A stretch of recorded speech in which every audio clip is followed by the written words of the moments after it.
madame la directrice. Monsieur et madame Vedrani. Bonjour.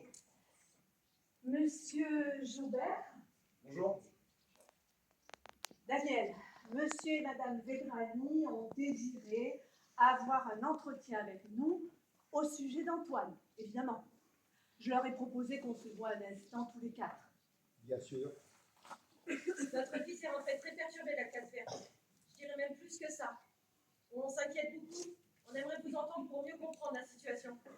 Je suis à votre disposition. Qu'est-ce qu'il se passe exactement?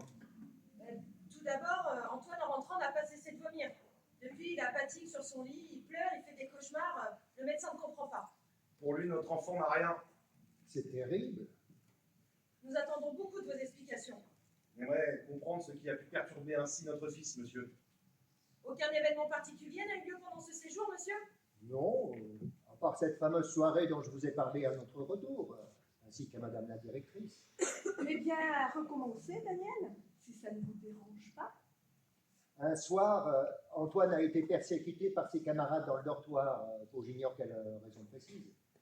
Dans la nuit, il s'est réveillé, il avait fait pipi sur lui, il errait dans le couloir et ne voulait pas retourner dans le dortoir, de peur que les autres le harcèlent à nouveau. Alors je l'ai rassuré et réconforté, et le lendemain, les choses sont parfaitement rentrées dans l'ordre. Notre fils dit qu'il a dormi dans votre lit cette nuit-là. Qu'est-ce que vous me racontez?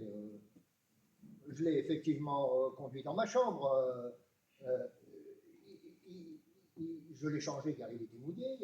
Il pleurait, je l'ai réconforté. Oui, je l'ai allongé sur mon lit. D'accord, monsieur, vous avez couché notre fils dans votre lit.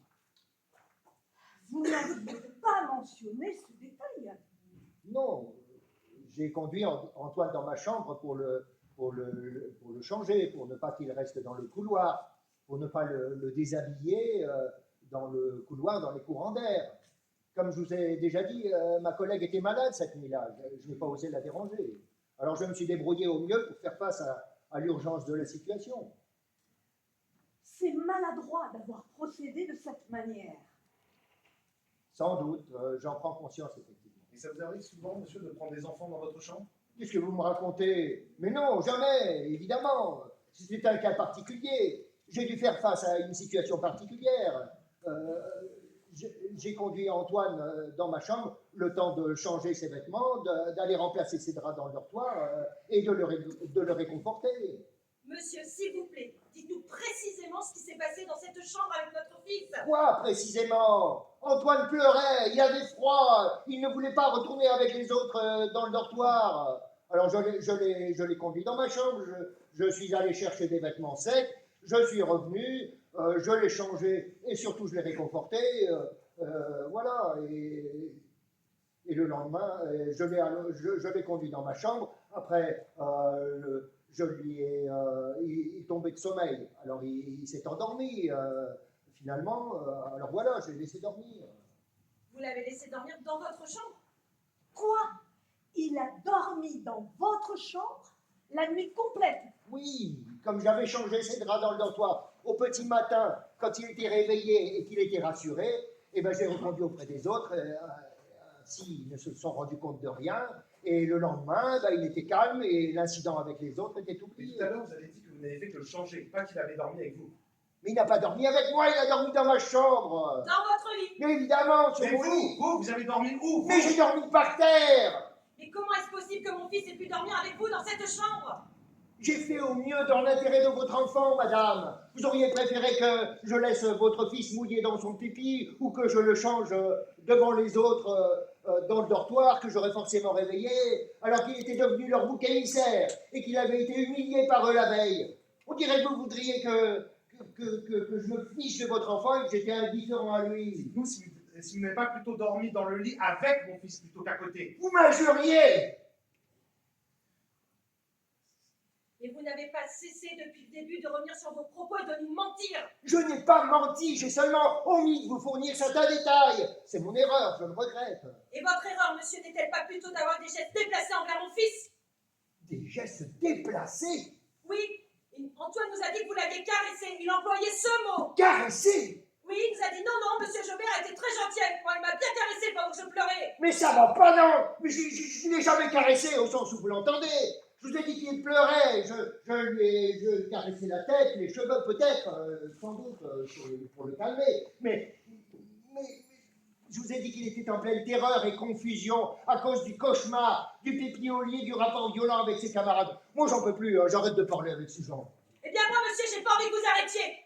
J'ai besoin de comprendre quel rapport vous avez avec mon fils cette nuit-là, et quel rapport vous entretenez avec lui en général. Quel rapport? Oui, puisque pour vous, tout est parfaitement adapté dans votre comportement avec lui. Définissez la relation que vous avez avec lui, avec vos propres mots. Mais c'est un procès que vous me faites. Ce sont des parents, ils ont des doutes et ils veulent vous entendre. Et je ne peux pas les blâmer après tout ce que je viens d'apprendre que j'ignorais. Antoine est un enfant particulier, plus délicat et sensible que les autres, et plus fragile donc. Et j'ai une attention particulière à lui. J'aime les rapports que nous avons l'un avec l'autre. Il est éveillé, intelligent, et quand on discute, eh ben, je prends du plaisir. Et c'est pour ça que je fais ce métier. C'est pour le plaisir et pour les échanges, en l'occurrence avec des enfants. Oui, j'ai une affection pour votre fils. Je n'ai pas honte de ça, il n'y a aucun mal à ça, il n'y a aucun mal à avoir des préférences dans la vie, et j'en ai pour Antoine. Mais je sais faire la part des choses, madame. Je suis un professionnel. Je fais mon métier par amour, si vous voulez savoir, et non pas comme un fonctionnaire. Et si je fais ce métier, c'est que j'aime les enfants. Et j'aime votre fils. Et je n'ai pas honte de le dire. Vous aimez mon fils? C'est insupportable d'entendre ça. Je n'ai pas honte du mot amour. Et ce mot n'a certainement pas la signification que vous lui prêtez quand vous me regardez comme ça. C'est pour ça que je n'ai pas honte de ce mot. Et cette nuit-là, j'ai fait mon travail. Je n'ai fait que mon travail. Et en faisant mon travail, j'ai aussi agi avec amour et par amour pour lui. Et c'était mon devoir rapport à sa souffrance. Mais j'ai aussi agi par affection et par amour pour lui. Alors là, c'est très très grave, madame la directrice. Qu'est-ce que vous dites, Daniel? Vous avez dit quoi? Vous aimez mon fils, monsieur. Et je n'en ai pas honte. Et je n'ai aucunement l'intention de m'en cacher. Nous allons porter plainte. Vous avez des enfants, monsieur? Oui, monsieur, j'en ai 25 des enfants, tous les jours depuis 10 ans. Des enfants à qui j'essaye de donner le maximum, c'est-à-dire du temps, de l'attention, mais aussi de l'amour, de l'affection. Et quand il y en a un qui va mal, ça arrive souvent, hein, eh bien j'essaye de l'aider, de le soutenir. Et j'agis avec mon cœur, et non pas comme un fonctionnaire en fonction d'un règlement. Et c'est ça que vous me reprochez, d'avoir agi avec amour, avec mon cœur, avec votre enfant. Arrêtez de parler d'amour, arrêtez de prononcer ce mot d'amour, c'est insupportable. Vous êtes des abrutis, et je vous le dis bien en face. Non mais ça va pas, non? Arrêtez, Daniel, arrêtez. Et vous devriez davantage vous interroger vous-même sur les raisons du mal-être de votre enfant en ce moment. Arrêtez, Daniel. Non, je n'arrêterai pas. Ce sont des abrutis pareils qui nous envoient tous à la catastrophe. Ce monde croule sous le désamour. Notre fils est tombé en dépression à cause d'un criminel. Il a été abusé, on se fait insulter. J'espère que vous allez pourrir, crever en prison, monsieur. Vous savez quoi? Moi, je vais vous dire de quoi votre fils manque le plus cruellement par mon vie. Eh bien, c'est qu'on lui dise qu'on l'aime, que vous lui disiez que vous l'aimez.